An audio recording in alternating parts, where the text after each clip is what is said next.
Hi guys, இன்றைக்கி நம்ம சேனலில் இட்லி பொடி எப்படி பண்ணுறதுன்னு தான் பார்க்க போகிறோம்.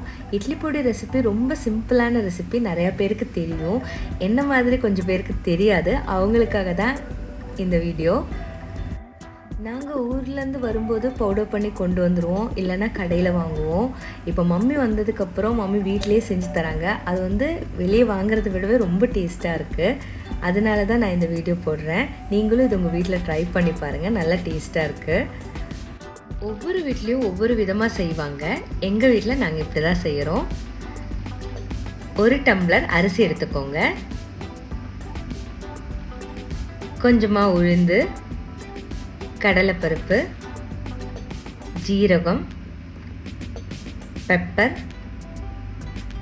2 வரமிளகாய், கொஞ்சமாக கருவேப்பிலை. நமக்கு காரத்துக்கு ஏற்ற மாதிரி நாம் எடுத்துக்கலாம். நான் காரம் கம்மியாக யூஸ் பண்ணனால கம்மியாக எடுத்திருக்கேன். இனி நம்ம தனித்தனியாக எல்லாமே வறுத்து பவுடர் பண்ணிடலாம். ஃபஸ்ட்டு அரிசியை நல்லா வறுத்துக்கோங்க, கரிஞ்சிடாமல் நல்லா பொரிஞ்சு வரட்டும்.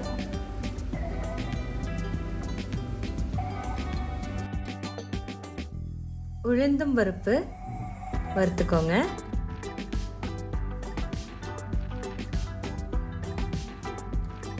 எல்லாம் நம்ம தனித்தனியாக வறுத்து மாற்றி வச்சிடலாம்.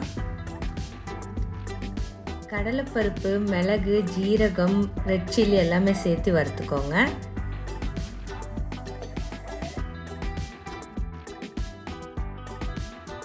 கொஞ்சமாக கருவேப்பிலை, அது கூட கொஞ்சம் பெருங்காயத்தூள் சேர்த்திக்கோங்க.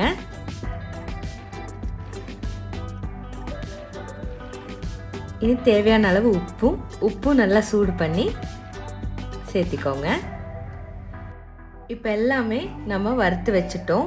கொஞ்சம் சூடு ஆறுனதுக்கப்புறம் நம்ம வறுத்து வச்ச எல்லாத்தையும் பவுடர் பண்ணிடலாம்.